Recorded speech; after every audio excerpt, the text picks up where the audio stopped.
Chapter 4 Transformations. Chapter 4 Transformations 1990-1991. Percy is 14 and 27. Snape has, to his secret chagrin, reached 30. Harry is 10, and the twins are entering their second year. June 1990, when Percy greets the summer solstice this year, he wishes aloud for victory and strength and decisiveness. Aunt Muriel's laugh is loud and wide, and she wishes again for a worthy heir. They move inside for breakfast, their hair still warm from the blazing sun. The decrepit Poet house elf serves them eggs, toast, and sliced fruit. A breakfast without his siblings and parents, all shouting at each other, where a house elf provides extra toast without being asked. Still glad in his green summer robes, Percy feels as though he can be the heir that his great-aunt wants him to be. She seems to agree. Her agenda for this fortnight is packed. Meetings with whatever remnants of wizarding society, still agrees to meet with the Weasley Prowets, history lessons, an introduction to the old rituals and manners and etiquette, and a trip to Diagon Alley to purchase some new robes. Not many. Percy is a gangly 13, weeks away from 14, and Aunt Muriel correctly and cruelly predicts he will shoot up like a weed in the coming months. Still, even walking through the tailor's shop, looking at styles, instead of fishing robes out of the used bin at Gladrag's, Percy can imagine himself in these sharp robes, black and deep maroon and emerald green, walking with intention through the ministry. "We are meeting Andromeda Tonks, nay Black, today," Aunt Muriel announces after the house elf clears the table and replaces food with tea. Breakfast is conducted in a companionable silence accompanied with newspapers, while postprandial tea is reserved for strategizing and discussion. Percy thoroughly enjoys every second of it. Sometimes it feels like his head is too loud, like his environment is too crazy, like everything is happening far too often all the time, so any chance that he has to re-establish a sense of peace, quiet, or calm is precious to him. Her daughter just graduated Hogwarts, Hufflepuff, soon to be an Aura.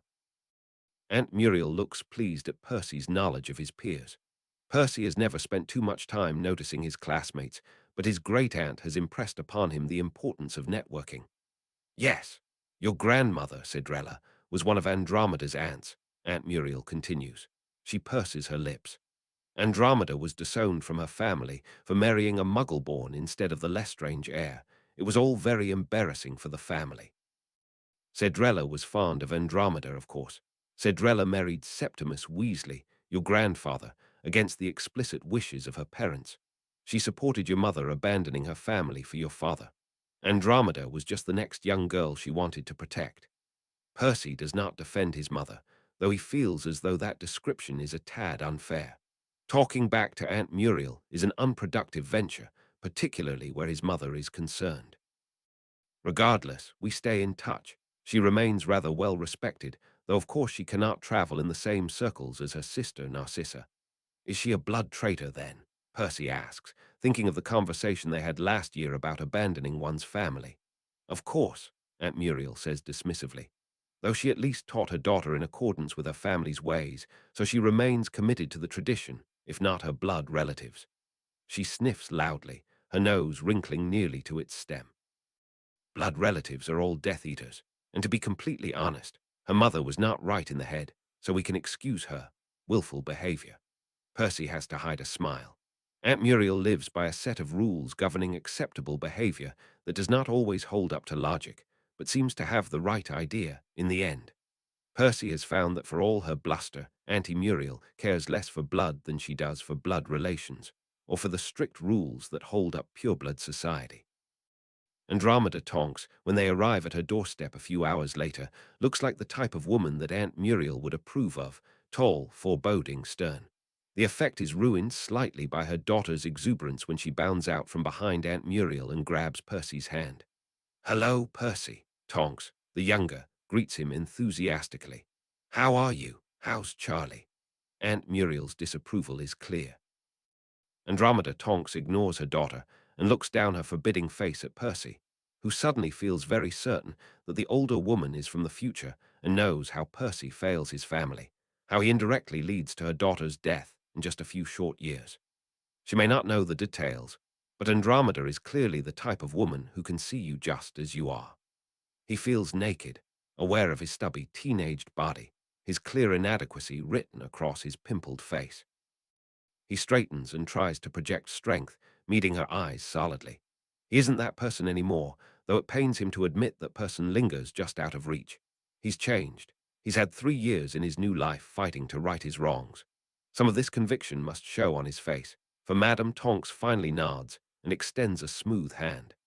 Asterisk, Percival wishes to learn more about his paternal family, Aunt Muriel says when they are seated in the Tonks' living room over tea. Theodore Tonks, Muggleborn, is nowhere to be found. Nymphadora, call me Tonks, or I shan't speak to you, shoots him a mocking glance at Percival. He lifts an eyebrow in response, hoping to convey an equally dismissive Nymphadora. Madame Tonks nods slowly. I imagine you are here for the black side of your family. Percy has never considered himself to have a black side of the family. Madame Tonks looks impatient. You are merely 2 generations removed from being a black. That is a legitimate, albeit diluted, claim to the bloodline.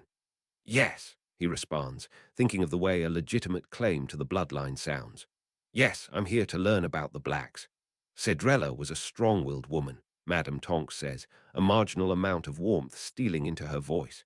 She and I were very similar, both middle daughters, both disowned for our marriages. After my family disowned me, she became like a second mother to me. Aunt Muriel nods in agreement, no trace of her earlier disdain. Strong-willed she was, that's for certain, she says with a cackle. Took quite a lot of will to go against Arcturus, let me tell you. Madame Tonks nods in agreement. I never met Arcturus, but his eldest daughter, Carys, was said to be his spitting image, and she was fearsome. She married Caspar Crouch, who by all accounts was a cruel, unforgiving man.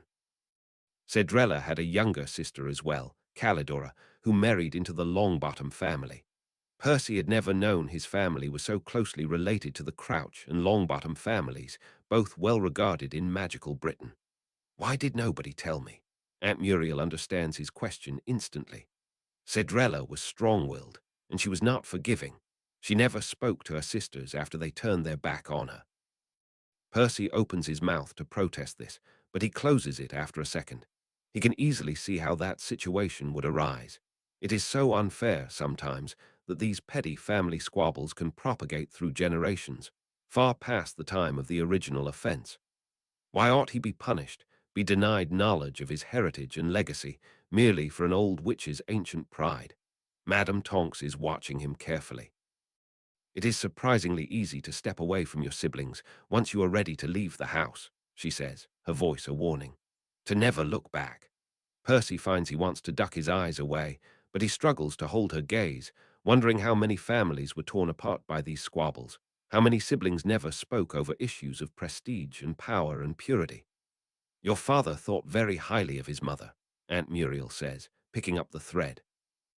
Septimus Weasley was a spineless wizard, so she did most of the rearing. Madame Tonks looks disapproving, picking up her cup of tea as if to soften the impact of her rebuke. Spineless, perhaps, but never cruel. Aunt Muriel waves a dismissive hand. Spineless, she reiterates. Lost all of the Weasley money, and all but 3 of his sons. 7 of them in total, you know. Percy tries to imagine losing 4 of his siblings, and has to swallow against a lump in his throat. Perhaps he had been too harsh to his parents. After all, he'd sent himself back in time for the crime of losing just 1 sibling.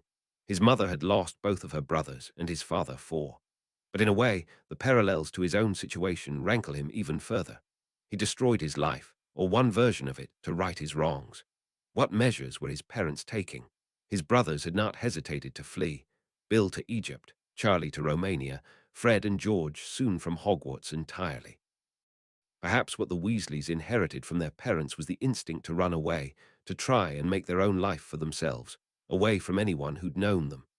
I have some books of black history that I gave to my daughter, who never deigned to open them, Madame Tonks says pointedly. The younger Tonks rolls her eyes.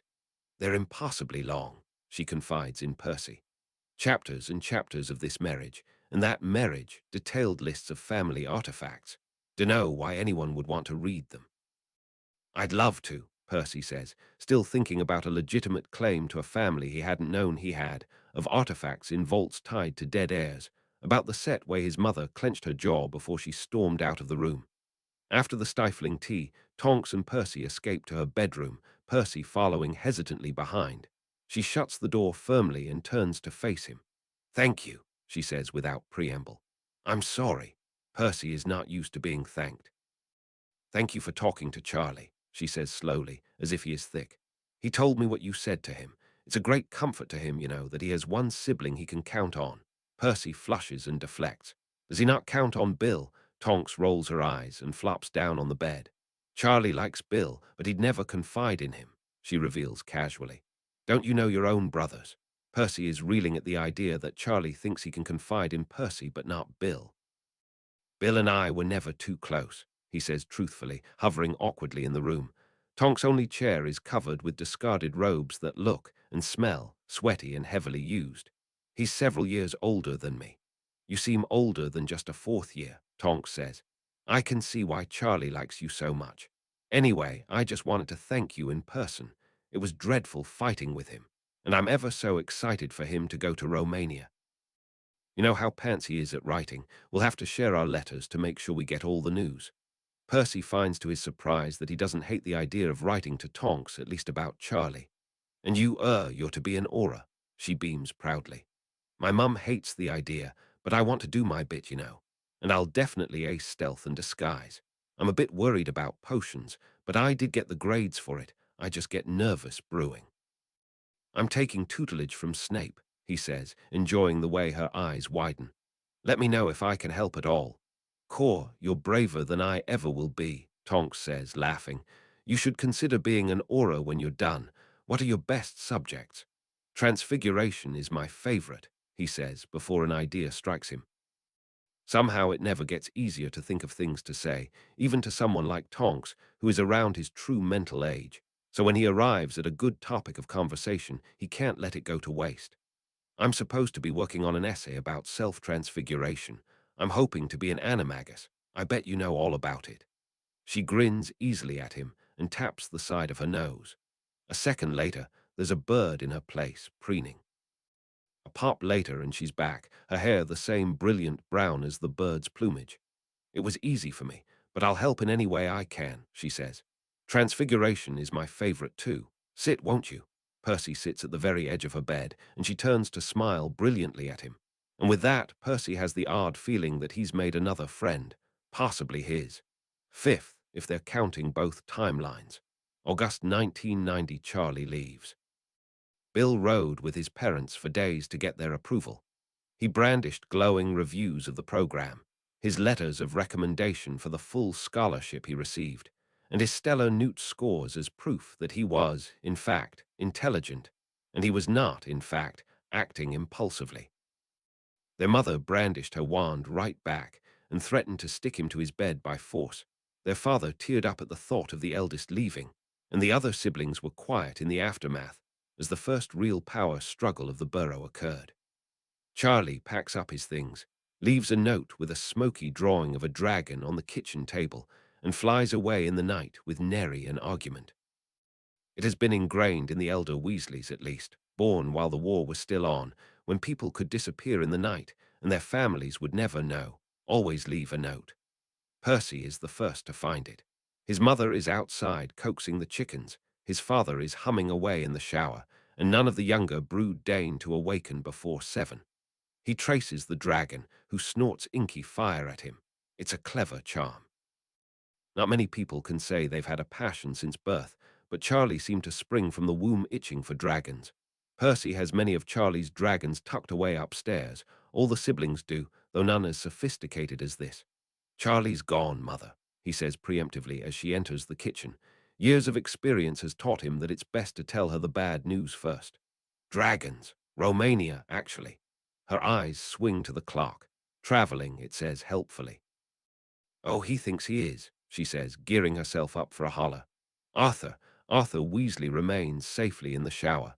"I think it'll be good for him," Percy says awkwardly, unsure of how to stick his neck out for his siblings but willing to try for Charlie. "Do you?" Marley snaps, clearly uninterested in his response. "I'm sure Bill put him up to this," she mutters to herself, turning. "Romania, imagine, Arthur." If anything, Arthur's warbling tenor increases in volume as he launches into the latest Celestina Warbeck single. Percy tries again. He really likes dragons, Mother, and the Romania program, from what he's told me, is really quite renowned. I've had enough of these renowned programs. First Egypt, now Romania.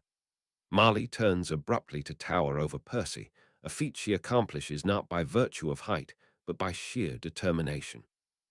If you even think about going to a program out of the country, I will summon you home so fast your head spins. I quite like Britain, Mother, Percy says, injured. I have no desire to flee to other countries, I can assure you of that. Anyway, you know I want to work in the ministry. To prevent the rise of a dark lord, of course. This breaks some of her ire, and she begins moving around with purpose instead of anger, placing the eggs on the counter and summoning a large frying pan. Do you really think it will be good for him? Marley and Percy had never reached the stage where they could navigate an adult relationship, even after the war. Percy had never believed that Marley forgave him for Fred's death or for his own desertion. He therefore worries his bottom lip for a few seconds before he responds, trying to project calm and adult, and as always, not time traveler. Yes, I do. Charlie doesn't like working with people. He likes animals. It doesn't mean he'll live there forever, I imagine. Just that he wants a few years of the lakes and the mountains and the dragons before he can move home. Hogwarts was a bit claustrophobic, I think. Marley turns and smiles at him, and Percy flushes to his ears. I can understand that, she says confidentially. Before I met your father, I wanted to study at a dueling academy in France. Idea that his mother had wanted to study dueling and that his father had apparently prevented that ambition stymies Percy. Why didn't you go? Her eyes are a shade sad when she turns back to the hissing oil. The war began here, and I didn't think I really needed to go to France to duel. But don't worry, young man, I've still got it. Bellatrix Lestrange, dead on the floor. I don't doubt it, Percy murmurs, feeling cold. With Charlie gone, Percy becomes the de facto older brother. He tries to remember what he'd done the first time around and has a hazy memory of long days locked in his room, buried in a book and feeling very neglected. To his surprise, he finds that merely sitting in the main room after meals is enough to entice his younger siblings to spend time with him. Even the twins cannot cause chaos every second of every day, and Percy and George spend several enjoyable hours sketching the flora and fauna of the burrow. George is quieter than Fred and more thoughtful, and Percy feels a pang of guilt when he realized he never learned to think of them separately in his mind until after Fred became my fault he is dead and George became simply grief. Even Ginny will flop next to him and sigh loudly, waiting to be asked about her latest drama. Percy remembers Ginny as a quiet child and an explosive adult, but this timeline's Ginny always seems to be fighting some battle. Against their mother, who wants her to cut her hair. Against Ron, who is acting stuck up. Against Luna, who only wants to play made-up games. Against the heat, which prevents Quidditch. At this last, Percy is struck by an idea and spends the next few days constructing Ginny a small Quidditch pitch out of transfigured leaves. He presents it, feeling awkward, but Ginny gasps in delight and rushes forward to poke at the minuscule players zooming around. Percy, in a fit of previously unseen sentimentality, enchants tiny versions of each family member and a generic blonde that he deems Luna. This one's you, he says, pointing at a chaser with long hair and a purple jumper. I can change the color when you get sorted. Who's the blue one then? Ginny adroitly snatches him out of the air and Percy suddenly has a mild panic attack. Was Ginny a seeker or a chaser? He never attended any of her games, so he can't be certain. Make a Ravenclaw friend, will you, so I don't have to change the color. Ron wants to be in Ravenclaw, Ginny mentions idly, releasing tiny Percy to zoom around with the rest of them. Does he? Ginny looks up at the sheer terror in his voice. What, do you not want him there? Best tell him soon then, so he doesn't get too attached to the idea. Why in Merlin's name would he want to be a Ravenclaw? Ron is the consummate Gryffindor, brash, bold, brawny, and brave, not to mention stubborn, stocky, and a bit short-sighted. Of all his siblings, none seem less suited for Ravenclaw. Even the twins displayed a frustrating ability that seemed to preclude scholastic aptitude, and yet enable fantastic creations, particularly in their later years. Ginny shrugs. Beats me. It does make you think, though. What's so good about Gryffindor anyway? I already know I'm brave. I think I could be ambitious. I want to play for the Harpies, you know. Oh, Merlin, he's changed the entire fucking timeline. Ron is going to be a Ravenclaw, and Ginny is going to be, from the sounds of it, a Slytherin, and everyone will die because Percy is too idiotic to be worth anything at all. Please don't be a Slytherin, Ginevra, Percy says with some force. Promise me, not Slytherin. She widens her eyes at him. Yeah, Percival, they're all prats anyway, I'm just saying. How brave of you, Percy says nonsensically. I've got to go talk to Ron. Please excuse me. Excused, she calls after him mockingly as he flees. Merlin. Ron scuffs a toe in the dirt, and Percy has to restrain the urge to chastise him for dirtying his things. There are larger problems at hand. I dunno, he says, not meeting Percy's eyes. It's just everyone else is in Gryffindor. And it's not like I'm not smart, even if I reckon you all think I'm an idiot. Ravenclaw is about more than being smart, Percy says automatically before he refocuses. He isn't sure how to proceed, not wanting to alienate his brother, but desperately needing Ron to change his mind. Anybody in any house can be smart. Or brave, Ron points out, too wisely for his 10 years. Percy can't actually argue with that, due to his general disbelief in the inherent concept of sorting houses, but persevere he must. A house isn't about whether you're more brave or smart, he tries. It's about who you want to live with for 7 years, how you want to be seen. Ron shrugs again, weakly. But living in Gryffindor would be just like living here at the Burrow. Once again, Percy cannot strictly argue with this, but he tries anyway for the sake of the entire wizarding world. I know the Burrow can be stifling sometimes, but at Gryffindor you'll be living with 10 or so other first years. You may see Fred, George, or I in the common room, and Ginny when she also sorts Gryffindor, but you'll have space for your own life.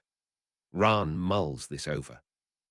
Part of Percy wants to shake his youngest brother and tell him that he will be the most famous of all Weasleys, that he will achieve more than any of the other brothers can ever hope, that his name will be known across the wizarding world in just 7 years. In both lifetimes, Percy has come to terms with this, if only barely. I promise, Percy says, with that future in mind. I promise that at Hogwarts you will do great things, Ronald. Whatever house you choose, but I think Gryffindor is the right house for you. I promise.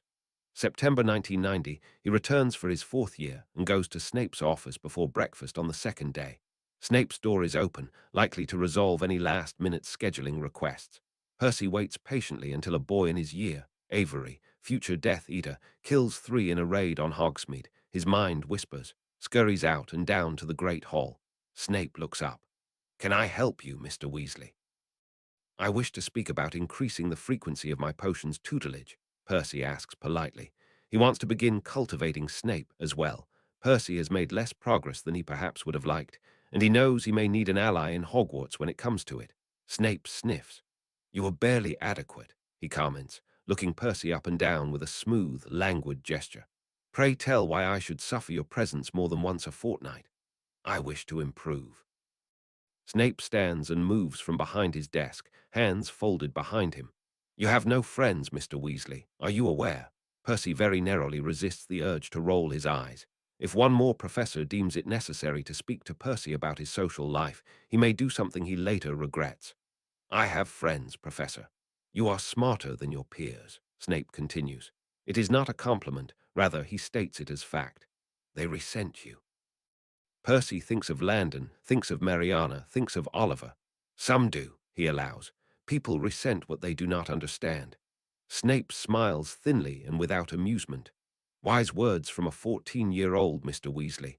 I am wise beyond my years, sir, Percy says, and it is only half sarcastic. He's found he can get away with saying things like this to Snape if nobody else is in earshot, particularly if he keeps his face entirely innocent and does not give on that he suspects Snape finds him amusing. I see very few students in your position, Snape continues without giving any indication that he'd heard. Students like you must make a choice, Mr. Weasley, and soon. If one wishes to have friends, wish to have happy visits to Hogsmeade and frivolous dates and other teenage nonsense, one must give up one's drive. Percy does not disagree. If one wants to be great, one must work on it every second of the day, Snape continues, and his voice is suddenly soft and dangerous. One must commit to greatness. Percy meets Snape's eyes. They both know what he is going to choose. Thus bolstered, Percy tries McGonagall next. During their customary session on Thursday nights, Percy brings up animagus training. I researched it, he says quickly, before she can decline. One may begin at 14 as long as one has a licensed instructor, which I do, and parental permission, which I can get. McGonagall's face twitches into a smile. Of all of his professors, Percy likes McGonagall best, perhaps because she always seems to respect that he likes to learn, or that she never hesitates to bring the caliber of his lessons higher and higher. I thought you might ask, she says warmly. Your essay was well written and well researched. I am willing to supervise the discovery phase at the very least. Not everyone has the aptitude to become an animagus. It requires knowledge of one's soul. Percy blinks. Knowledge, Professor. Nods, her voice thoughtful. Not everyone agrees with that if you read the published theory, as I'm sure you have. I've taught many students to become animagi, however, and those who were unsuccessful, despite proficiency in transfiguration, despite interest and motivation, were those who lacked insight into themselves. Because the form reflects the person, Percy completes. He had looked into it after their conversation the previous year, though to his frustration, the literature on soul magic is rather shallow. Like a patroness. The professor nods, likely remembering the same conversation they'd had. Yes, though a patroness is fundamentally different. A patroness is a charm. It is temporary. It is magic conjured out of the self. It is a reflection of your current state. Ask Professor Flitwick about why a charm is a charm and not a hex or a curse or a spell. An animagus, on the other hand, is a transformation. It is permanent in that your form will never change, merely age. Animagus forms reflect more than your current state. They access the very essence of your being and use that as a transformative force. A transformative force, McGonagall chuckles. You should know this by now, Mr. Weasley. All transfigurations rely on a transformative force. Why do we start with transfigurations from wood to stone or silver to gold? This is basic theory. Transfigurations between similar materials have congruence, often called resonance. Properties of the material aid the transfiguration and thus require less magic from the caster, he responds promptly. A second later, oh, I see. Those properties generate the transformative force. Precisely, McGonagall continues. In self-transfiguration, as we will cover in the sixth-year curriculum, we provide that force entirely ourselves, through our wands, magic, and intent. This is why self-transfiguration is fundamentally different than other types of transfiguration. An animagus transformation requires that we provide that force ourselves without our wands and only with our intent. In my experience, however, motivation or magical ability is not enough. We must find resonance with ourselves. In the last timeline, Percy probably would have responded to this with a bit of derision. Finding resonance with oneself sounds like something his mother would read in the Witch Weekly. In this timeline, however, Percy has spent 4 years thinking about souls and is very ready to accept this theory as fact. I can do it, he says confidently. He knows his own soul. He's had to by now. October 1990, Percy has gathered up enough courage to try a few of the tamer dark spells in the book. It's funny. Some dark spells seem almost harmless, like those meant to tame a frightened cow for milking or slaughter. Percy grew up on a farm.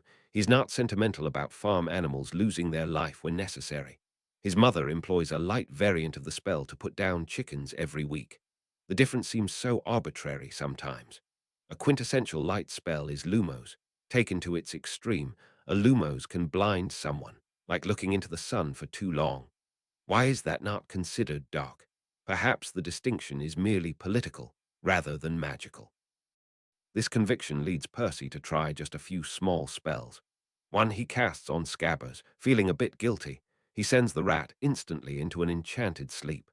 For others, he returns to his old nemesis, those boulders by the lake, and manages to split them into pieces with a single incantation. They make him feel powerful, yes, but so do many light spells. In a way, he feels disappointed. There's no sense of unease, of guilt. He'd pictured himself battling temptation, perhaps, or overcoming great personal nausea to perfect a dark spell for the greater good. Crumbling a boulder into dust is anticlimactic, though satisfying. The magic feels exactly the same as light magic. His stomach feels perfectly fine. Perhaps to test himself, he needs to attempt the spells that use blood or sacrifice or death. Those are more likely to test the nettle of an average wizard, and Percy is certainly not average. Percy has always felt a bit disappointed that the Hogwarts term runs from September through early June. September is his favorite month in the castle. He enjoys the way the sun throws long, golden beams on the white castle stones, and the rustling of the dry leaves underfoot as he walks to herbology, and the way his face feels cold and crisp after a long walk, though the rest of his body remains comfortably warm in his Weasley sweaters. However, he only has a month of fall before October arrives, bringing with it far more bare branches and rainy nights than he would like. This particular October is decidedly wet and unpleasant, restricting his customary walks after supper and corralling all of the students into the common spaces of the castle. Percy has improved his ability to live around so many teenagers, but even he cannot bear the loud bursts of noise and chaos for prolonged periods. As a result, he finds himself more often than not with Myrtle in the relative peace of her bathroom.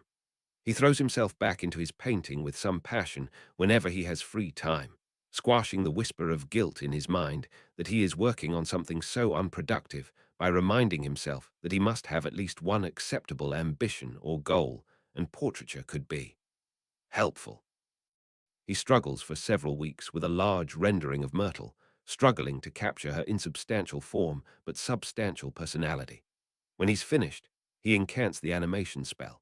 It does not create true animation, merely sending her form zooming down a pipe at random intervals, only to pop out of the sink a few seconds later. However, Myrtle is ecstatic, and she calls many of the ghosts to come through her bathroom and see it. They hang it outside her bathroom, unsigned. Even Hagrid comes, one drizzly afternoon toward the end of October. He stares at it for a very long time. I jus wanted to apologize, he says gruffly when Myrtle and Percy catch him at it. If I weren't raising Aragog, maybe they'd have found the fellow who killed you. Myrtle is feeling cheerful, and so this does not cause her to burst into tears. Oh, it's not your fault, she says magnanimously. Anyway, Percy and I have quite decided it was that nasty Tom Riddle. We've no proof, but you remember him, all cold and sneering. Hagrid snorts. You know, he applied for a job at Hogwarts once, he did. Defense against the dark arts professor. He did, Percy asks, suddenly alert. Hagrid nods solemnly. I probably shouldn't have told you that, but it's not like anyone remembers Tom Riddle anymore. I wonder what happened to him after he left Britain. Slunk away after the headmaster told him he had higher standards for a professor. Tom Riddle tried to apply for a job at Hogwarts. Was this recently? Percy asks delicately. Hagrid shakes his head, sending some type of unidentifiable dust flying. Percy wrinkles his nose but leans in to listen. Must have been 10 years after he graduated, he says thoughtfully. I remember because the old groundskeeper passed, and I built Hut. Very interesting. Hagrid is reluctant to say more, perhaps realizing this is not common knowledge. Not wanting him to go back to Dumbledore with tales of a student interested in the fate of Tom Riddle, Percy does not press. But later, in the privacy of his bed, he muses over this new revelation. He had strategically deprioritized his research into Tom Riddle's life, replacing it with his dueling practice, potions, occlumency, and dark magic. Now, at the very least, he could add another tick to the timeline of Riddle's life that Percy keeps in his head. Why would he come back to beg Dumbledore, for a position at Hogwarts? Percy imagines himself swallowing his pride to ask Dumbledore for anything and shudders. Not a chance Riddle wanted to become a professor at Hogwarts badly enough to risk that sort of humiliation. When was the curse on the position placed? Could Riddle have been the one to curse it? How does one even curse a position? There had to be something physical to which someone could apply a curse. A registrar, a contract, some sort of entity. No, there must have been something else Tom wanted, something he wanted badly enough to interact with Dumbledore. A secret out of his head, perhaps, though Tom must have known Dumbledore's mind was protected with occlumency. Something at Hogwarts, a trip to the chamber, one of the Founder's objects, a rare book out of the library. Percy shakes his head and turns over in his bed. Not a book or a secret, nothing that would be easy to get. By now, Percy knows of at least 7 ways to enter secretly into Hogwarts, and Tom would have known more. It must be something that he thought would require time to obtain, perhaps an entire school year. But what?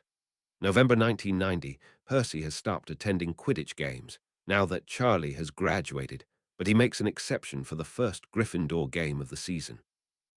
Fred and George, newly christened beaters, zoom around in tandem, wreaking havoc in the air. All of his yearmates are there. Oliver has been named Quidditch captain, an unprecedented honor for a fourth-year player. Percy watches him watch his team, the concentration on his face clear even from a distance. Oliver has never warmed up to Percy, their rocky start exacerbated by Percy's lingering feelings of discomfort. Nevertheless, Percy is happy to see him clearly in his element. "Nice to see you display some house spirit," says Alexander, voice edging between teasing and pointed. Percy throws him an assessing glance. More teasing than pointed, he decides, and throws back an airy. "Shall we measure house spirit in points earned or Quidditch games attended?" Alexander grins as their yearmates titter. The other boy is notorious among professors and classmates alike for his wild, careening spells that tend to lose an average of 15 house points per lesson.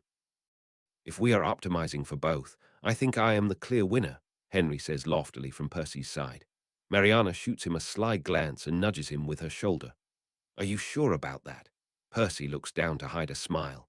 He was never close to them in the previous timeline, but he remembers their quiet, steady romance of their 7th year.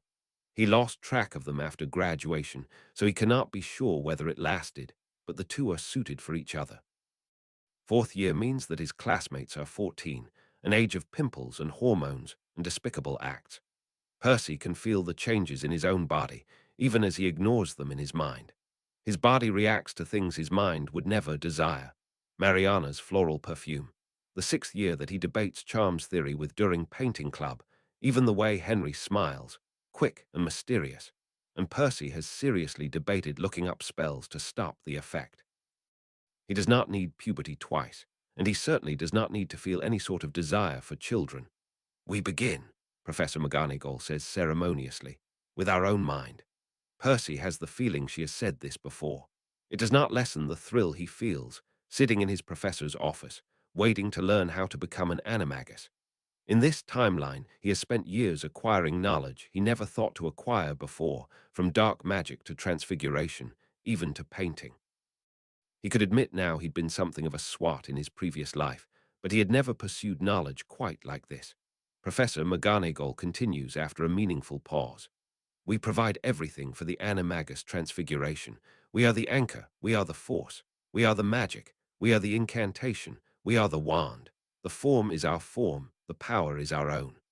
Her Scottish burr lengthens with the cadence of her words, so unlike how she normally speaks in lessons. Percy feels the shiver that he feels doing dark magic, greeting the summer with his great-aunt, finally understanding what causes a spell to work. It is a recognition of magic, something wild and powerful and heady, as his heritage and his birthright. "Not everyone can become an animagus," his professor continues, her voice losing some of its grandeur. "One cannot transform if one does not have a form to transform to. Many a student wished for a lion and refused to accept they may be a bird." "Self-knowledge," Percy says, echoing her words from the previous year. He sits a little straighter. "I have prepared a list of possible forms." Professor McGonagall laughs sharply, but not unkindly. "Do not enter this stage of the process with expectations," she cautions. "A form must come to you." Percy frowns. "Should I make a list instead of my most prominent traits?" She shakes her head and hands him a slim, bound volume. He looks down, a primer on meditation and the form. "Complete these exercises in order and as scheduled. In the meantime, please produce an S explaining the theory behind why meditation would help you find your form." "It's like a clumency," he says without thinking.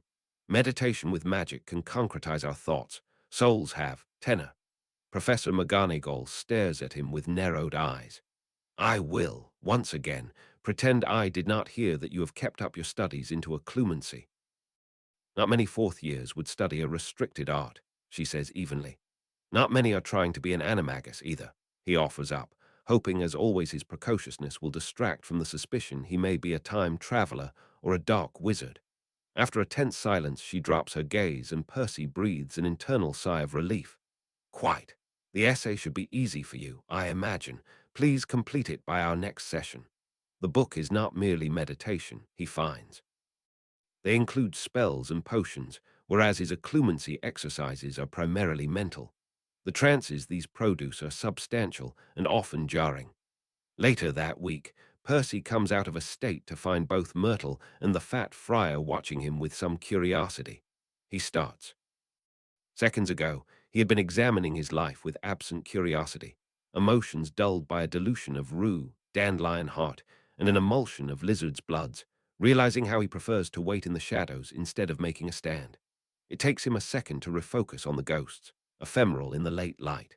Sir, Percy says automatically. It's the safest form of address for ghosts, particularly those who have been dead for a while. The fat friar sweeps his hat off theatrically and doffs it. Please call me Anthony, he says. His voice is both a boom and a whisper. Percy cannot help but throw a startled glance at Myrtle, who smiles at him conspiratorially. He couldn't resist meeting you, she reveals. He's quite interested in the map. Percy fumbles for it. He's nearly done with his own version, but he does not want to reveal that to the ghost. I solemnly swear I am up to no good, he says, a bit embarrassed by the childish password. The fat friar floats by for a better look. After so many afternoons spent with Myrtle, Percy barely notices the chill of his form. Ah, truly fascinating, the friar says, his voice once again surprising Percy with its dual effect. We are on the map, as Myrtle said. Tell me, boy, our paintings. No, sir, Percy says politely. What do you make of that? He and Myrtle had never agreed on whether the ghost's presence on the map indicated whether they had souls. Percy believed it was a case of residual magic recognized by the register, but if that were the case, surely portraits would appear. The fat friar makes a thoughtful noise. Perhaps the map does track souls then, and not magic. But ghosts. But nothing, Myrtle interrupts breathlessly. It could be possible, Percy. Or portraits do not have the magic that resonates with the registry, Percy argues. Ghosts don't have souls, Myrtle. Otherwise, what do we give up when we die? Part of us, the fat friar interjects. I've often thought that souls are more flexible than we think, he says thoughtfully. Consider an animagus. Consider a soul changing form or shape or concealing an animal. Consider the Fidelius, Percy adds despite himself. A soul adapting to hide a secret within it. The fat friar smiles a ghostly smile. Exactly, he says. Souls can meld or change. I believe at death the soul splits. Percy freezes and hopes it does not show. Consider a Dementor. Nobody kissed by a Dementor can become a ghost, you know. I think a Dementor steals the entire soul. I would be interested to see if a soul-sucked person appears on this map. What about paintings? Myrtle says eagerly. The fat friar makes a thoughtful noise. Portraits, I think, do not have souls. They are animated, but they are never alive, not like ghosts who were once people. Percy hopes his voice is casual as he asks, what do you mean the soul splits at death? I believe it fractures, just for a second, the fat friar answers readily. At the moment of death, there is a single instance where it feels as though you are being pulled in two directions. Myrtle nods in breathless agreement, and you have 1 second, just a single second, to decide to stay or go. It is a second that seems to last forever, the friar murmurs, clearly remembering even after all these years. And yet it passes before you know it. And you both decided to stay, Percy completes, feeling very small. He has never heard of this before, never wondered too deeply why some become a ghost and some do not. He does not know of many new ghosts, even during the war. Why do so few people decide to stay? The question must appear on his face, for both Myrtle and the friar wear the exact same pitying smile. You will see one day, the friar says. It is not an easy decision. It is not one taken lightly. But nonetheless, it is a decision that we have, and I believe that decision is whether to anchor part of the soul to this world or whether to move on. Not the whole soul, the friar shakes his head. No, he says, and to Percy's surprise, Myrtle nods in agreement. You will understand if you are to become a ghost. We do not have our whole souls, that we can feel. But I believe we have something, and I think that map recognizes it too. Percy looks down at the map, but he barely sees it. He has so many questions, and he wishes suddenly that the Dark Lord had left a record, a diary not enchanted but full of his experience. To split a soul prematurely. No wonder the ritual is so dark, so secret. If the friar is right, creating a Horcrux takes a natural process and makes it unnatural, twists it, and corrupts it. At the moment of death, therefore, the soul is already split. Maybe Riddle had not been given a choice at all, then, but was forced to stay, his ghostly essence trapped instead in a Horcrux. He begins to feel a chill as he recalls the short paragraph from Evil Most Foul. The book lacked detail, but it aligns with what the friar is saying. At the moment of death, the soul is thought to split. One can use a spell to transform that force and split one's own soul instead. With his study of magic, Percy can imagine what the spell must do. It must use that split as a transformative force, both to split one's own soul and to force a physical form onto the soul. Percy can almost guess at the particulars of the spell, which leaves him feeling sick.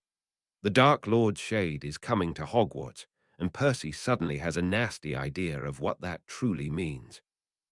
December 1990, given that Christmas will lack both Bill and Charlie, and that within the new year the Dark Lord will return to Hogwarts, Percy elects not to go home to the Burrow for the holidays. His mother writes him a terse letter when he informs her of his decision to study for his exams instead. But she does not send a howler, so he figures she cannot care unduly whether her middle child is home or not. Likely she will spend the time alternating between fussing over Ron, the next to leave the Burrow, and stewing over Bill and Charlie's absence. The castle is cold and empty. He enjoys it. There is something about walking through the halls of the castle, the air cold and crisp, without hundreds of students, and their warming charms drifting in and out of classrooms. Fred and George went home, and so Gryffindor Tower is essentially empty. On the first night, he luxuriates in an armchair near the fire. Percy spends very little time in the common room for obvious reasons, but when it is empty, it is downright comfortable. That evening, he opens the first of the books that Andromeda had given him over the summer and begins to read about the Black family. They too tell the same story, a noble and pure family fallen from grace, its heirs scattered to the winds, its ranks thinned by insubordination and infighting and death.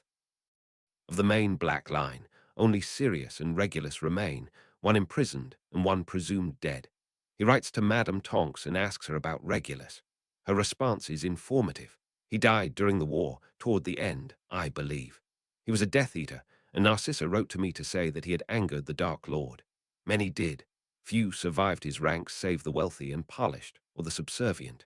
Regulus was always too impetuous to have survived for long serving the Dark Lord. The problem with filling your army with the scions of noble families is that those scions are taught they rule the entire world. They are not used to being ruled. He had no funeral. Sirius must have been deep undercover for the Dark Lord at the time, and likely felt it unsafe to show his grief for a brother he allegedly hated. Perhaps he did hate his brother. Believing in the same madman does not a family unite. One wonders if Regulus knew of Sirius' true allegiance. It is likely not. Draco, son of Lucius and Narcissa Malfoy, and Nymphadora are the last heirs to the Black line, and their claim is only through my father's blood. I believe you and your brothers are next after they, though I may be forgetting some other cousins. We are all related, even if we pretend we are not when it comes time to forge allegiances, make enemies, or broker marriages. His letter from Tonks, the younger, is much longer. They write occasionally, and this last missive is full of stories of her time in aura training. Percy finds himself actually laughing out loud and responds the same night, filling it with potions advice and tales from past Weasley Christmases. He wonders why he never knew the Tonks family in the previous timeline, though he does know that Ron and Ginny were at least familiar with Nymphadora. Learning she had married his old professor had been quite a shock. They would have been a useful family to cultivate, or at the very least a nice family to befriend. Percy feels another rush of resentment toward his family. He does not understand their tendency to turn inward, their hesitancy to take their place in the wizarding world. He and Draco Malfoy are both directly descended from Phineas Nigellus, famous headmaster of Hogwarts. That meant something, or could mean something, if only they tried. Many of the professors choose to stay as well. He supposes in theory Hogwarts professors could have families. The spouse must live in the castle as well, or the professor must be willing to spend all their free time fluing to their home. Sprout goes somewhere, and so presumably has somewhere to go, but Snape, Flitwick, and McGonagall are all present at most meals. On the fourth night of the break, Percy even sees McGonagall and Snape, battling at chess. He cannot help but linger, though the other students staying for break, 14 in all, have long since cleared the great hall. With the candles flickering low, and the tree looming in the corner, and snow falling in the enchanted ceiling, the night is, dare he say, cozy, and his two professors seem almost cheerful. He could return to the common room, but though it is comfortable, he is uncomfortably aware that he is the only Gryffindor student staying for the holidays, and every noise seems amplified. They are seated at the Ravenclaw table, near the staff table. Percy hesitates over which table to sit at, and then sheepishly takes a seat at the same table, further down.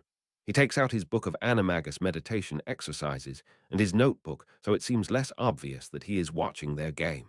Severus, really, says McGonagall, laughing, as Snape surveys the board, motionless. It shall be the new year before you make your move.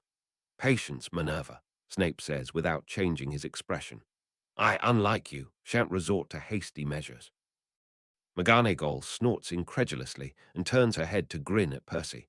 Slytherins, she says conspiratorially, and Percy finds himself grinning back before he can stop himself. Snape finally makes his move, without ceremony, and McGonagall immediately narrows her eyes at it thoughtfully. Thus free to move, Snape gives Percy a sideways glance, noting his reading materials. Any news, Weasley, on your form? Percy frowns and flips the book open to his bookmark. Mammal, I think, he says, thinking of the last exercise with some distaste. One of the spells had him experience sensations as if he were a type of animal, flying, swimming, climbing. He'd absolutely hated every second of the flying, the chaotic and unpredictable turmoil of the winds, so he thinks he can safely rule out anything with wings. Excellent progress, I see, Snape says sarcastically. Don't rush him, Severus, scolds McGonagall absently. You know how these things take time. Time. Percy smiles thinly as Snape says something cutting back, and McGonagall laughs again. He does not have enough time. He has too much time. Looking at Snape and McGonagall now, during a peace they believe will never end, Percy is struck by how little time they have left.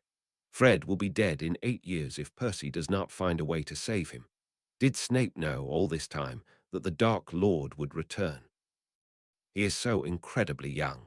In this timeline, Percy can appreciate that Snape is barely 30, that he is not anything close to the all-knowing adult that his students think him to be. Even McGonagall, for all that she is mysteriously ancient, looks younger and happier now than she will for the rest of her life. His good mood gone, he packs up his things and leaves abruptly, barely bothering to say goodbye. These things take time, but he has none of it yet, and he must act before he runs out of it entirely. January 1991. On the first day of the new year, Percy tries his first real dark ritual. He is fairly certain by now that the Horcrux ritual is indeed a ritual, rather than a spell, which means that he ought to turn his attention away from merely spellcraft. Spells are often a matter of intent, as well as magical strength and wand form. As wizards grow in ability, the need to rely on precise, exaggerated wand gestures fades, until a strong wizard could cast even a stupefy with a sharp jab of his wand.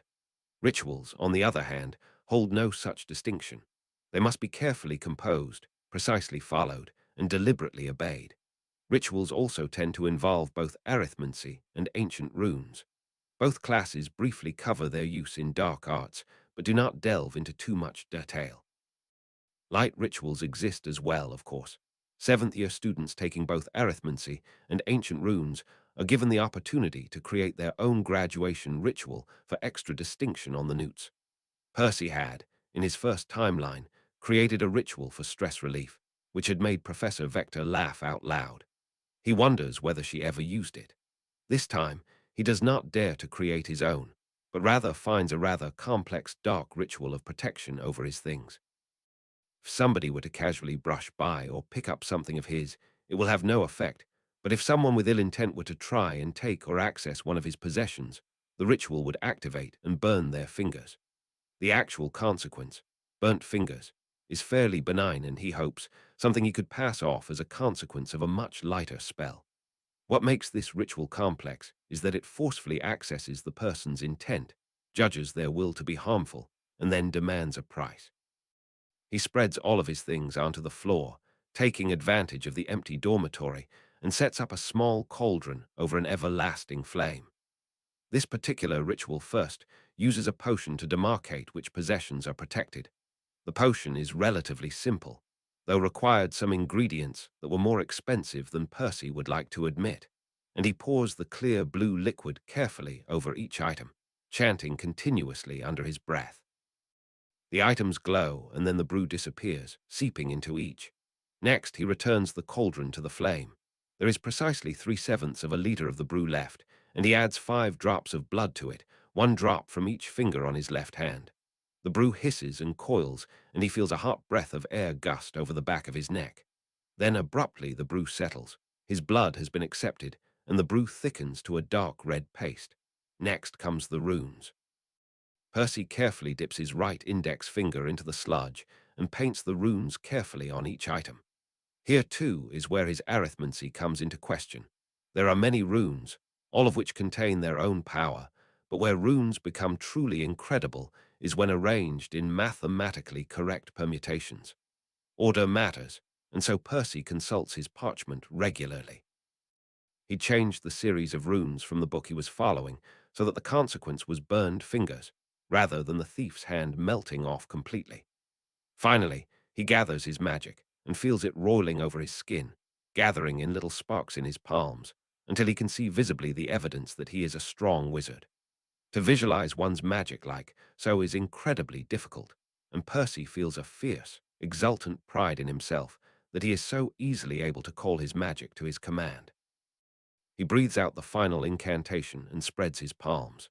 His magic leaps obediently out of his hands and blazes over each item.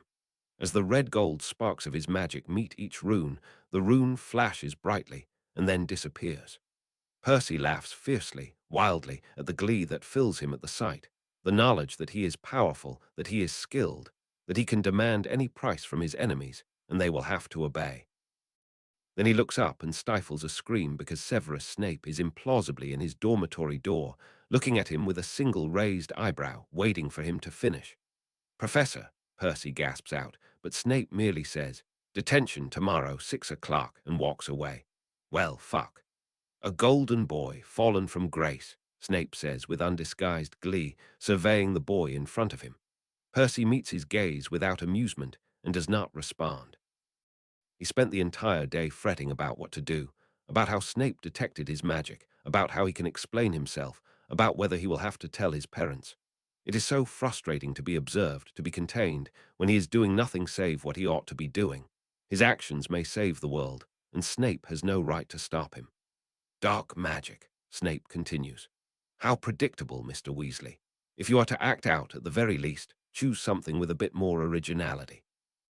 Percy tenses in irritation but still does not respond. He will not play this game. He does not regret what he has done. I see it every year. Some smart young idiot longs for glory, for recognition. Dark magic, he realizes, relies on emotion. He's so tired of being ignored, so tired of being overlooked. He has emotions aplenty. Am I right so far, Mr. Weasley? He's not wrong, which is all the more infuriating. "Whatever you say, Professor," Percy finally responds. Snape smiles thinly. "Alas, I am right," he says. "For once, I was hoping for something new, but instead I have to supervise yet another dunderhead whose wand was too big for his holster. The guards punish me, truly." There is a beat of silence. "For your detention, you'll be explaining to me why you explored the dark arts." Percy jerks his head up in confusion. Snape raises a mocking eyebrow and indicates a pile of dirty cauldrons near the front of the room. And scrubbing cauldrons, of course. Of course, Percy takes a bristle brush and a small jar of cleaning solution and sits at the front table, levitating the first cauldron toward him. At least he is proficient in cauldron repair. He non-verbally casts a spell he learned during his stint in the ministry, used to clean the cauldrons before they were catalogued. Non-verbal spells, too, Snape comments idly. He's sitting behind his desk, watching Percy with dark eyes. What an accomplishment for one so young. How precocious. Percy grits his teeth against the insult and scrubs harder. Snape is like this in his lessons, too, endlessly mocking, endlessly condescending. He does not shout at Percy like he does to Penelope, nor does he insult him like he does Harry. And yet, his amused mockery is so much worse somehow. "Now, Mr. Weasley, the other part of the detention. Why is it that you decided to practice dark magic, and in a way so blindingly obvious that I discovered you after a few weeks? How did you discover me, Professor? Percy asks blandly. Snape's lips twitch. The movement is slight, but Percy catches it.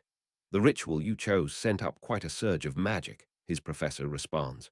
Luckily for you, I do not think your beloved head of house noticed, but I remain attuned to such disturbances in the magic of the castle. Make no mistake, Weasley, I have been watching you for some time. Now, tell me, what is driving your little studies? Curiosity, Percy answers, focusing on the cauldron. He cannot let up that he has been practicing dark magic for over a year now. Do you think me dim, Mr. Weasley? No, sir. Do you think me easily fooled? No, sir.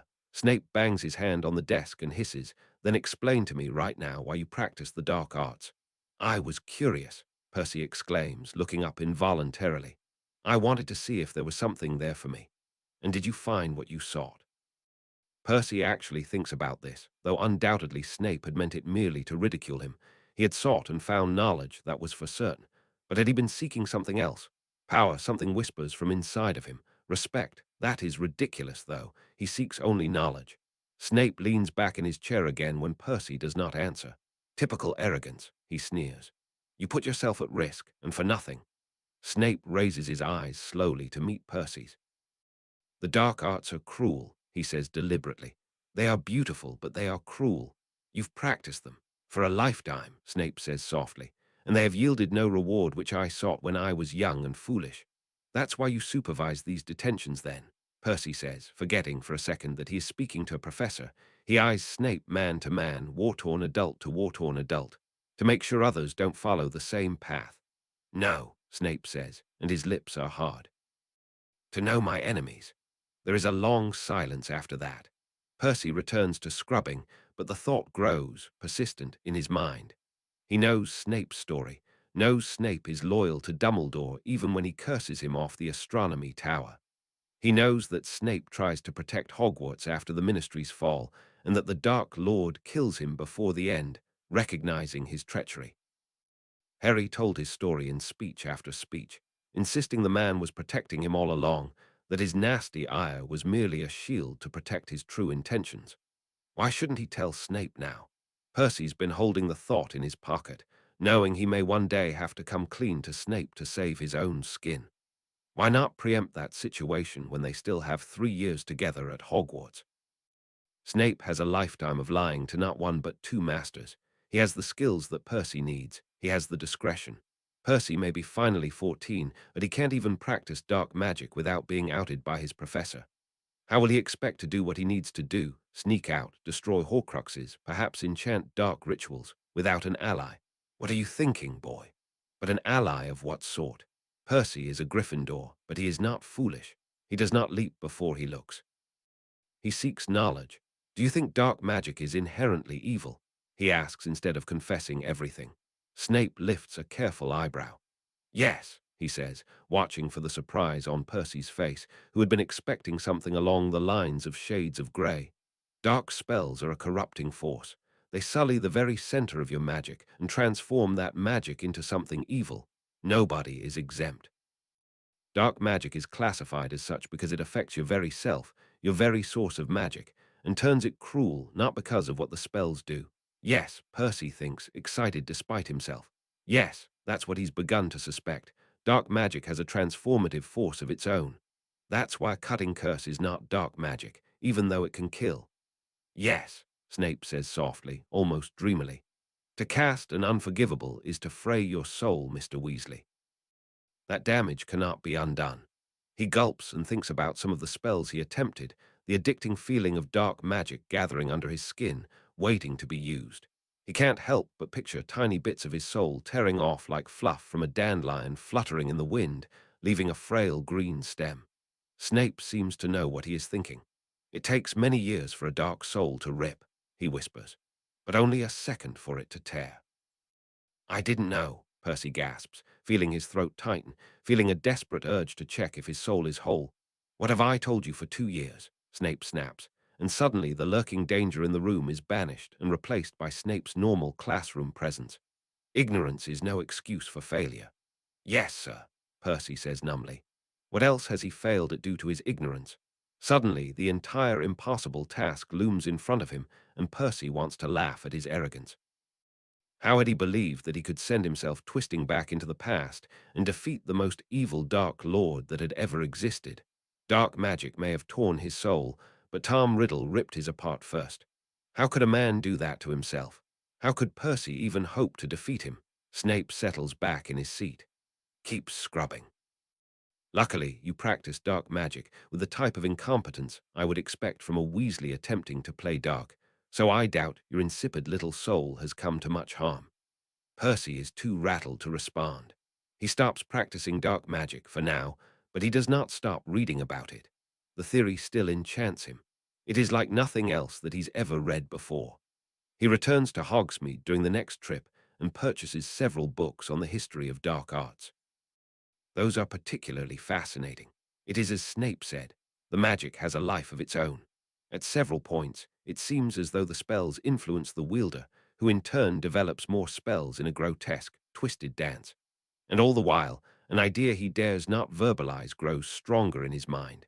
The Gryffindor table is loud. Percy much prefers the quiet of the Ravenclaw table, but Landon had not been free for supper tonight, and so sup with the Gryffindors he must. To be fair, Ravenclaws are likely to break into impassioned debate at breakfast or even lunch, but dinner tends to be a quieter affair, house members more likely to be starting their homework or decompressing after a difficult day of classes. Gryffindors, it seems, spend the entire day bottling up their energy only to release it in a wild gust as dusk falls across the great hall.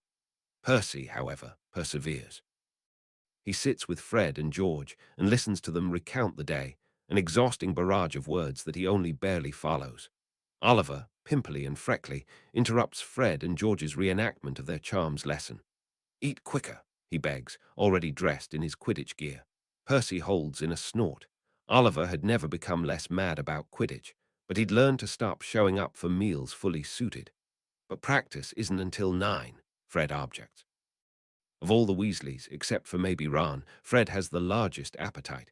In both timelines, Fred discovers the kitchens before the end of the first month. "We don't have the pitch till 9, corrects Oliver, "but we can review our plays at any time." "Eating well is important," Percy interjects, trying to be helpful. "You oughtn't rush them, Oliver." But Fred only gives him a baleful look and sets down his fork, standing up. "Like you know anything about Quidditch," he scoffs. Oliver looks between Percy and Fred, but his eagerness to begin practice clearly wins out over whatever apprehension he may have about the clear tension between the brothers. George gives Percy an apologetic look and follows Fred and Oliver out, leaving Percy with Lee Jordan. "They're a bit upset you didn't go home for Christmas, you know," Lee says. Percy has never exchanged more than a few words with Lee and doesn't know what to say in response to this. Lee shrugs and gathers up his things as well. "It was nice of you to sit with us, though." Left alone, Percy spears his chicken moodily. He had a productive break, despite his run-in with Snape. He'll have plenty of Christmases to spend with his family if he can actually succeed at his task. February 1990, after the dark magic incident, as Percy has taken to calling it in his mind, Snape is watchful. And yet, strangely, Percy feels more comfortable around him. Percy feels awkward and resentful toward Flitwick, whose attention feels like the prickling dry heat of a very hot day. Around Snape, however, he feels strangely loose. In a way, he feels seen. He feels, in a manner he cannot entirely verbalize, protected. Snape will not let him give his soul to the dark arts, if only because Snape has a vested personal interest in minimizing the number of dark wizards in Britain. The professor does not care for Percy personally, but he will not interfere in Percy's activities, as long as they do not threaten Snape or his goals. And so Percy actually relaxes in his lessons, for the first time in either timeline. Nobody that knows Percy would term him relaxed, and yet during his weekly potions tutorials, he does just that. Relaxing, he finds, helps him. In a way, potions is like any other magic. Magic has rules and boundaries and logical structures. Ingredients can resonate. Magic can transform. He begins improving to both his and Snape's surprise. "You are not like the rest of your family," Snape comments idly during one such lesson. Percy does not remove his attention from the potion at hand. Snape enjoys startling him, trying to distract him with personal comments or unrelated questions. The trick, Percy's found, is to listen only absently and continue brewing. Snape does not need a respondent to carry on a full conversation. Your older brothers, while somewhat intelligent, were very focused on one goal, Snape continues musing. Why William believes he can be a curse breaker when he has hardly the patience or skill to sense magic is beyond me, but Charles is more suited to dragon taming. It surprises Percy that Snape has kept tabs on the Weasley family, but he supposes professors do see more than students tend to give them credit for, and the wizarding world is rather small. Percy can name what nearly all of his yearmates did immediately out of Hogwarts, though he began losing track of them once the war started. Your younger brothers do not merit any sort of discussion, Snape says, derision clear in his voice. Percy bends over his cauldron to prevent his lips from twitching. Fred and George seem to delight in causing trouble in potions. And then we come to you. This Weasley studies dark magic and talks to ghosts. This Weasley has no friends but no clear ambition. Why take all these lessons, Mr. Weasley? I like to learn, Percy says when it becomes clear Snape is expecting a response. He gives a shrug. Perhaps I should have been a Ravenclaw. Spare me your adolescent attempts at subtlety, Snape says tiredly. Again, Percy must hide his amusement. What is your research focus, your interest? What ties together your lessons? I know you have ambition, Mr. Weasley, or you would not have been able to fuel some of those dark spells. Percy does not entirely agree with that line of argument, but he chooses not to pursue his objections. Instead, he finds himself telling a bit of the truth. I am interested in souls, he admits. Souls seem to drive so much of the magic that we do, and yet there is not much information on them. Souls, Snape repeats with some derision. Percy bristles. Souls are too often ignored in magic theory, he argues. Issues of resonance, of affinity, what are they but issues of the soul? In the animagus transformation, the soul acts as an anchor to yourself. Souls can hide secrets, they can be lost, they can split, they can tear. Snape nods thoughtfully. And potions. Percy bites his lip before he says something he will regret. Snape eyes him. I will discover what you are aiming for, he says coolly. Do not think you can fool me for long, Mr. Weasley. Percy has begun to dread his animagus meditations, for what he feels more than anything is shame. It reminds him of that year after Fred's death, now several years behind him, his wild grief healed by seeing Fred and George at the Gryffindor table every day. The trances he falls into force him, unapologetically, to contemplate what a failure of a life he had led previously. 7 years of academic excellence, only to accept a relatively minor job at the ministry. Head boy of Hogwarts, only to graduate with few friends and a single ex-girlfriend. Promotion after promotion at the ministry, conditional on his willingness to sever ties with his family and work for a deeply evil man. All of his brothers had learned more than he did during their years at Hogwarts, however short. Bill marries Fleur, brilliant and beautiful in equal measure, and grows into a serious and intelligent man.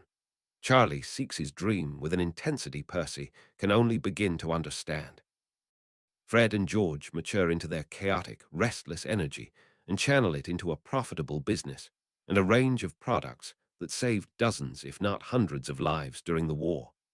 Ron somehow outgrows his adolescent petulance to become a brave and clever young man with friendships legendary across wizarding Britain. Even Ginny discards her childhood whininess, becoming strong and charismatic and capable. He alone wasted his life. He alone was friendless and ashamed of himself.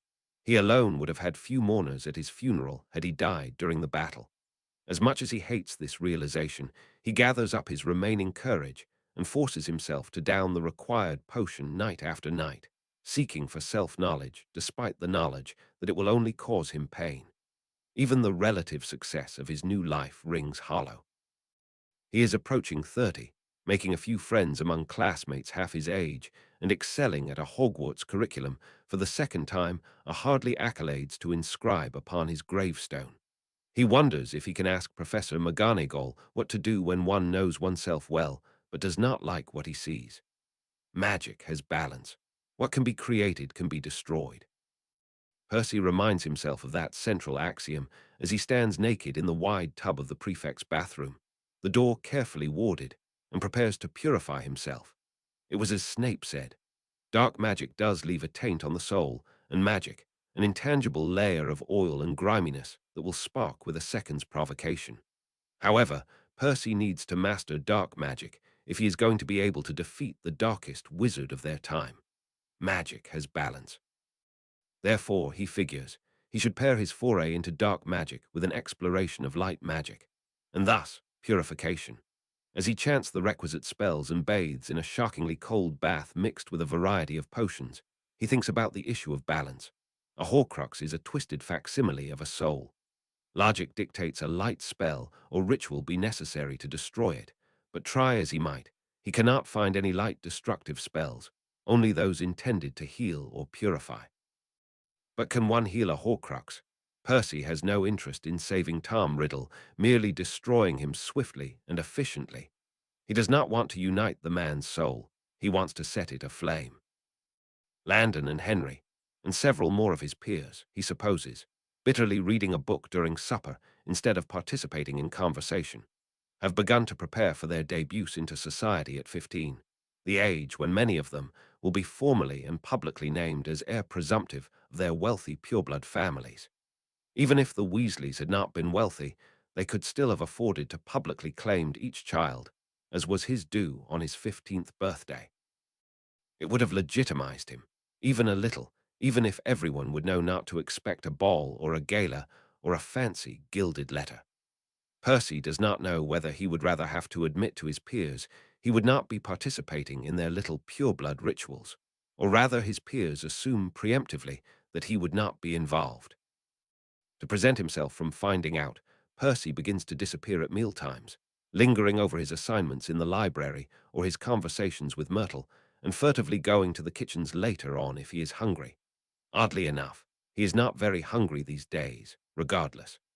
March 1990, his patroness refuses to materialize. Myrtle watches him with some interest while he sweats his way through finding a happy memory. It should not be this difficult to know himself. He knows himself, both of his selves, the self that failed his family and the self that is trying to atone. He knows he is particular and methodical, capable and intelligent, and a bit cold. He knows his best friend is a ghost of a teenage girl, and he has even come to terms with it. He knows his brothers all prefer someone else's company, his parents don't quite know what to do with him, and Aunt Muriel only tolerates his presence because she desperately longs for an heir. He knows Flitwick does not trust him, and Snape thinks he is pathetic but amusing, and McGonagall is impressed with him, and Sprout barely thinks of him at all. He knows Oliver is jealous of him, and Landon is tentatively his friend, and his brothers think he's a swot but decent. He even has happy memories. Charlie by the river, confiding with him, McGonagall, fierce and proud during one of their debates, Mariana and Henry making space for him at the Three Broomsticks, Hogwarts, unblemished and new, and yet his patroness fizzles into white smoke. He asks Snape about it, figuring the man will likely intersperse his ridicule with something that could be construed as helpful. As predicted, his professor's lips twitch when he hears Percy's latest problem. A patroness, he repeats mockingly. How insipid. Going to defeat your enemies with the power of happiness, are you? Percy scowls. An advanced bit of soul-based defensive magic, he corrects. I am having trouble with the animagus transformation, and I thought this may help. One's animagus and one's patronus rarely match, Snape says, settling into his chair. He interlocks his long fingers and watches Percy until he too takes a seat. It is a common misconception, particularly for beginners or those lacking a solid foundation in magical theory. Percy nods impatiently. The patronus is transient, he explains to forestall the inevitable lecture. It reflects one's current emotional state, one's image of oneself. The form is often tied to the memory, or more accurately, the impression of memories, that produces it. Strong emotional shocks may cause it to change. The prodigy can read. Fascinating. I had my doubts. The animagus, however, reflects a more permanent truth about the person, Percy says, ignoring Snape. Its form is a reflection of who you are on a fundamental level.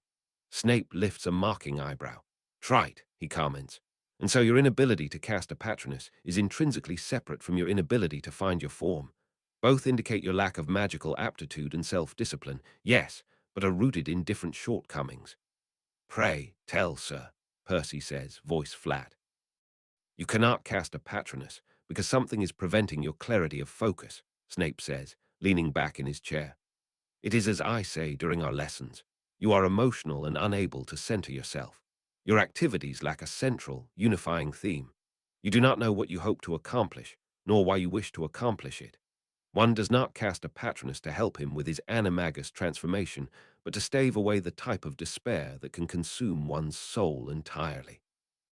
This burns a little deep inside Percy's stomach. It's true. He sometimes feels as though he is striking wildly, unable to organize his activities in a way that makes sense to him as a series of cohesive objectives. He wishes to destroy the Horcruxes to save his family, but he does not know how to find more about the Horcruxes, or how to destroy them, or whether studying dark magic is the wrong approach. He's wasted an absurd amount of time learning about magic when perhaps that time would have been better spent elsewhere. No knowledge is a waste, he says quietly but firmly, willing himself to believe it. Perhaps, Snape allows. Perhaps not. There are many at Hogwarts, yourself included, who surround themselves with knowledge to little effect. Think, Weasley, what is your focus? To defeat the Dark Lord, he thinks firmly. Was that an itch he felt, or the feather-light twitch of a mind sliding over his? He purses his lips and thinks about it, immersing himself in his goal. What would it actually be like to defeat the Dark Lord? He sees himself triumphant, brandishing a wand.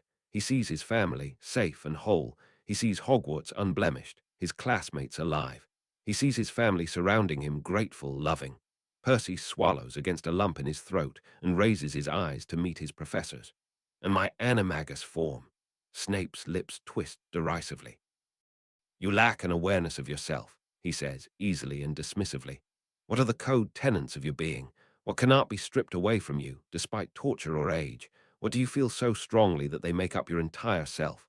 I don't know, Percy whispers, feeling stress rise up in his throat. Snape stands, a clear dismissal. And so you shan't proceed until you do. Dear Nymphadora, did you have to think about your core tenets to successfully become an animagus? I, if you can believe it, was foolish enough to bring it up with Professor Snape. Needless to say, he made it clear that he expected nothing more than a failure from me. I am sure not everyone who finds their form has the type of self-knowledge that Professor Snape believes is necessary. I have completed the entire book of meditations, and the only certainty I have arrived at is that I am not a bird. I do not feel as though I am soaring. I feel grounded, tied to the earth. At the same time, I feel as though I am on the outskirts of the forest. Does that make sense? I ask Charlie what he thinks my central tenets are. No response yet. Perhaps the dragons are taking up all of his time. Best, Percy, dear Percival, asking Snape. Are you crazy? Either you have balls of steel or you're tremendously stupid. Maybe both. As my mentor would say, constant vigilance. You can't let your guard down around him. Anyway, I think the answer to your question is both yes and no. I would not call them central tenets, bit pretentious, but I think I have a strong impression of who I am as a person. What makes me me? I don't think it's a static thing, though. I think you have the freedom to change as a person. I think it has more to do with what you value, and what you think you will carry with you even as you change. I value agility and flexibility, ironic, as I am very clumsy, just ask my mother, which are traits associated with birds. I am a hunter, the type of bird that will spend hours wheeling in the air, looking for its prey. I don't need to catch the prey too often, but I need to always be looking. Those types of traits are not necessarily my core tenets. I think they are more my core values, what I choose to take with me into the next stage of my life. A bit philosophical, no. Given that I'm essentially a fully fledged aura, I think I can pretend to be wise. Anyway, let me know what Charlie says. He hasn't written to me in ages. I hope he's all right. Also, I heard you wrote to my mum. Not cool. She wants to know why I never took interest in those stupid books, why I don't want to know about my family. It's all Percy is basically an heir to the Black family. He wants to know what he's the heir of, why don't you? What about? Because the Black family doesn't care about my mum or me or my dad. Anyway, time for more training. It's really kicking my butt. Zaxo, Tonks, April 1990. A ghost materializes in front of Percy one balmy spring day, startling him into leaping to his feet. She is young and very beautiful. Her face is carved from mist like an old statue, and her eyes are piercing even in death. From her dress robes, she seems both wealthy and very old. She hovers in front of him without speaking. Without quite knowing why, he sweeps into one of the low, respectful bows that Aunt Muriel's taught him. There is no change in her expression, but she tilts her head back at him in acknowledgement. "You seek my house's diadem," she says finally, and her voice is cold and formal. Percy blinks rapidly, trying to acclimate quickly to the Grey Lady. "Yes," he says. "Well, no, I am not seeking it for myself. I am merely completing a research project." "Do not lie to me," the Grey Lady intones sternly. Percy feels a bit of a flush starting on his ears. "Tell me the truth, or I shall ensure you will never find it." "I wish to learn about the founding of Hogwarts," Percy tries, and the Grey Lady pins him under a glance so wise and terrible that he falters halfway through the sentence and cannot finish his thought. "I do not know all," she says softly, coldly, as if ice is crystallizing on the ends of her words. "But I have been watching you, and I know something more drives you. Do you wish to have it for yourself?" "My lady." The Grey Lady hovers closer. "It will not bring you any knowledge you seek. You're best to forget it." "I can't," Percy says honestly, meeting her gaze. "I wish to use it to protect my family." He pauses, thinking of the story Nick told: family splintered, mother betrayed, daughter the betrayer, and then takes a guess. He knows how he would feel if it were his family heirloom and he failed to protect it. "But I will destroy it if you wish." "It cannot be destroyed." But to his ears, this sounds like a question. Everything can be destroyed. He looks at her, meets her ghostly eyes, and tries to let his full sincerity bleed into his voice. "If you would like me to, I will destroy it for you, or return it to where it belongs. It will not haunt you any further." There is a long, prolonged silence. Percy imagines having to live in the twins' joke shop after Fred's death, having to be in the burrow and staring at the clock on the wall, having to know that somewhere out there something his family entrusted with him is mocking him, mocking his failure. He'd want it destroyed. "You cannot destroy it because he made it so it cannot be destroyed," the Grey Lady says finally, and Percy sucks in a fast breath. The Dark Lord had found it, used it, and protected it. Of course. Perhaps that is how he learned to make Horcruxes. Perhaps Percy can use it to learn to destroy them. What did he do? "You know of who I speak." It is not a question. Percy nods and then decides to take another risk. "I think he is not yet gone," he says, very quietly. He doesn't know whether the Dark Lord would have spoken to the Grey Lady, but he can't imagine she would support a man who used her family treasure to circumvent death. "You seek him," she says, and her voice is full of a terrible sadness. Percy shivers, small bumps raised on the back of his neck.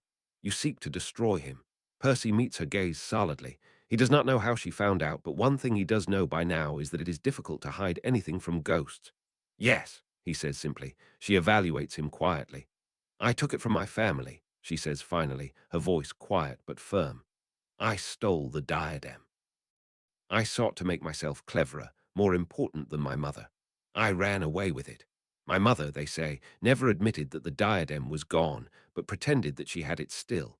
She concealed her loss, my dreadful betrayal, even from the other founders of Hogwarts. Then my mother fell ill, fatally ill. In spite of my perfidy, she was desperate to see me one more time.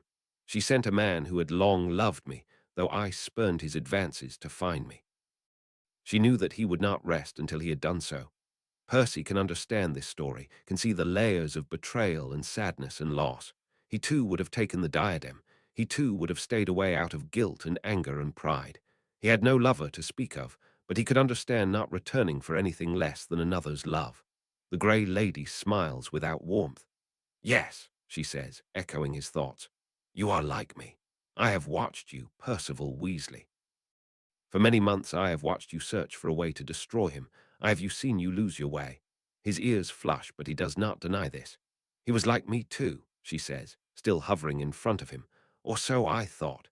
He understood the way jealousy burns, how our family is our greatest assault, how we must make a name for ourselves that is greater from where we came." Percy nods without realizing it. "But he never would have returned to his family," the Grey Lady continues. "I hid the diadem and refused the man who loved me. I did not want to return with him, but I would have returned." Her voice is suddenly desperate, almost pleading. "I would have returned, but he killed me for refusing him. You wish to return on your own. This too Percy can understand. He cared not for family, for love. He lied to me, but he cared only for himself. Percy has to interject. How do you know who I am? Her lips twitch, and she suddenly looks more alive, more mischievous. I am the daughter of Lady Ravenclaw, she says. I am capable of leaps of logic. I know not why you seek to destroy him, but I can tell that you do. He killed my brother, Percy says, the pain of it still present even after so many years. He will kill my brother in under 10 years. He kills many. He destroys Hogwarts. The Grey Lady looks satisfied, as if she finished solving a difficult puzzle. One who travels through time, she completes. Yes, you are here to right your wrongs. Will the diadem help me destroy him? Again, another silence. They stand there in the cold corridor, a ghost and a boy, both many years out of their own time, both nursing a hatred against the same man, both trapped in the obligation to atone for the wrongs they enacted against their family, both ashamed of what they achieved in the pursuit of pride. Yes, the Grey Lady says, though not in the way you imagine. You must find it. Is here in Hogwarts. Where is it? Percy asks eagerly, his heart beginning to thud, but his excitement is swiftly quelled by her stern look. I gave away my secrets once too rashly, the ghost says, and her tone is so raw with sorrow that she sounds very nearly alive. Twice, even. I will not make that mistake a third time. It is in the room of hidden things, but I will say no more than that. The what? Percy has never heard of this room, even with his careful perusal of the Marauder's map. There is a ghost of a smirk on the Grey Lady's face. If you cannot find it, you are not worthy of it, she says. I place my faith in you, Percival Weasley. Do not squander it. She turns and floats away. Percy watches her go and begins to smile. He thinks about his encounter with the Grey Lady constantly. It distracts him to the point where he stops answering questions during the lessons, content to turn her story over and over again in his head. He does not imagine he'll ever speak to her again. It's a miracle she deigned to speak with him even once. He thinks of coming back as a ghost, rushing to Hogwarts. Did she right her own wrongs? Was she able to apologize to her mother before she passed away? The Grey Lady had said she'd hidden the diadem, wherever she was, and Tom had found it, finally returning it to its rightful place, if only to suit his own plans. Percy thinks about whether he'd come back as a ghost if he'd been killed during the final battle. No, he thinks instinctively. He would not have believed anybody would have wanted him back. What would he have done? Haunted Hogwarts for eternity and scolded first years for not properly tying their ties. His family would not have wanted to see him, not after he killed Fred. The Grey Lady must have come back as a ghost because she wanted to be remembered. She wanted to say goodbye to her mother. She wanted to guard the diadem's secret. Myrtle became a ghost to torment Olive at breakfast. Why did the fat friar? Why did nearly headless Nick? Why didn't Fred? Would Fred not want to have returned as a ghost, to be with George?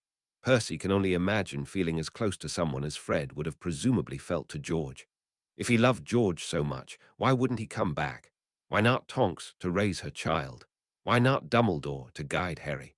It would not have been a mercy to return, he thinks, and the thought makes him feel sick to his stomach. Choosing to be a ghost is fundamentally selfish. A desire to stay on, to linger, to force one's family to constantly face the realization that but a pale imitation remains. The twisted irony is that once that family dies, the ghost is left alone for eternity.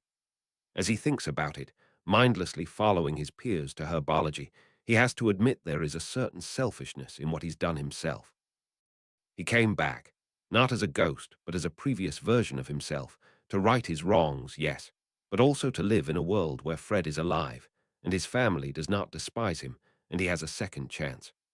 For the first time in many years, confronting that truth does not make his ears burn in embarrassment. It was selfish, yes, in the same way that it would have been selfish for Tonks to come back as a ghost to raise her infant son. But something being selfish does not mean it does not provide value. Percy did not know the child very well, but he can't imagine Teddy would have disliked the opportunity to speak to even a shade of his mum. George would have enjoyed Fred haunting his joke store, even if it would have been a bit sad, too. Percy's choice had been selfish, yes, but that didn't mean that he couldn't use his new life to do good. He'd been lost, yes, unsure of how to regroup and target Tom, but that didn't mean that he hadn't been making progress toward his goals. He'd learned more magic than the entirety of his previous life. He'd learned about souls, about dark magic, about Horcruxes. He'd been trusted enough by the daughter of Rowena Ravenclaw to be the only person alive to be told where the diadem of knowledge lay. He has a purpose in this life that sent him back, like the Grey Lady, like Myrtle, like Nick. Nearly to the greenhouses, he stops suddenly in excitement, feeling that resolve swell inside his stomach. His classmates turn to him in some confusion, but he waves them off with an excuse about feeling ill. He makes it only to the pumpkin patch behind Hagrid's hut when he sinks to the ground and dives into his own head with a quietly murmured incantation. He'd been saving the Soul Seek spell for when he'd felt ready, and for the first time in quite a long time, he feels that sense of certainty he'd been lacking over the last year. He has a purpose, and there's nothing else he needs to know about himself. Like a ghost, nothing else matters to the core tenets of his personality. He is here to kill the Dark Lord. All else is superfluous. He may be selfish sometimes, or distracted, or weak, or jealous, but he is also brave and determined and intelligent, and he hopes strong. When he emerges from his trance, he knows what his form is. "A lynx," says McGonagall, with barely any hesitation, studying the rough drawing Percy had done in his dorm, skipping herbology for the first time in his school career to sprint back to his pad of parchment and charcoal. "Scotland's lost animal, you know. Sorry." Lynxes were driven extinct 1,000 years ago in Scotland, the professor elaborates. "Did you bring the book on symbols?" Percy starts and rummages in his bag. He hasn't felt so young in ages, but the excitement of the spell and the promise of a form and his newfound absolution of guilt sends him reeling back into adolescence. Student and professor pore over the book together. "A seer," Percy reads out loud. "A keeper of secrets, a clairvoyant, one who unravels hidden truths." Despite himself, Percy blushes as McGonagall smiles warmly at him. "An auspicious form," she says. "I expect even greater things out of you now, Mr. Weasley. Although I would be remiss as a professor to not take 5 points from Hogwarts for that dreadful lack of common sense. Attempting an enchanted meditation, outdoors and alone, without any of the proper preparation, was simply foolhardy. We discussed that premature use of the Soul Seek spell could be counterproductive, if not outright dangerous. Percy feels so light that even the loss of points cannot faze him. "I had a realization," he explains. "I realized that I need not confine myself anymore." McGonagall treats him to a rare smile. "I am glad, though admittedly nervous to see what you accomplish unconfined." He waves away the worry. "We can move on now, right?" Percy asks eagerly, pulling out a fresh set of scrolls to take notes on. "To the transformation. It's nice to see you acting your age," McGonagall says fondly, and Percy blushes yet again. If only she knew how unlike his age he was acting. "But yes, we can move on. I'm afraid we will make little progress before the term ends, but we will begin nonetheless." June 1990. McGonagall wasn't exaggerating. Little progress is made before Percy must dispiritedly board the Hogwarts Express, even though he spends nearly every waking minute working on his transformation. The map, the Founder's Search, and even Tom Riddle fall to the wayside for the last few weeks as Percy practices growing claws out of his hand. He has to admit, the form appeals to him. A clairvoyant, a spy, a keeper of secrets. It makes him wonder if his form would have been this all along had he tried in the original timeline. Perhaps his soul was irrevocably changed by the ritual to send him back in time. Perhaps, and this is almost more frightening or exciting, he always had form inside of him. Either way, it is fitting, and he is pleased. He sits with his classmates on the train home. Henry and Alexander had some sort of falling out, apparently, that Mariana assures Percy he was entirely privy to, and yet Percy can muster up zero recollection of the incident. Allegedly, there had been a fight in the common room when Percy was in the room, but Percy isn't entirely sure that Mariana is telling the truth instead of just winding him up. His classmates' squabbles do not bother him for long. He turns his attention to the window and taps in once again to that feeling of wild joy and resolve that he felt that day, realizing that he can let go of his self-censure and embrace his second chance. He is already righting his wrongs. Tom is coming to Hogwarts next year, and he will be ready.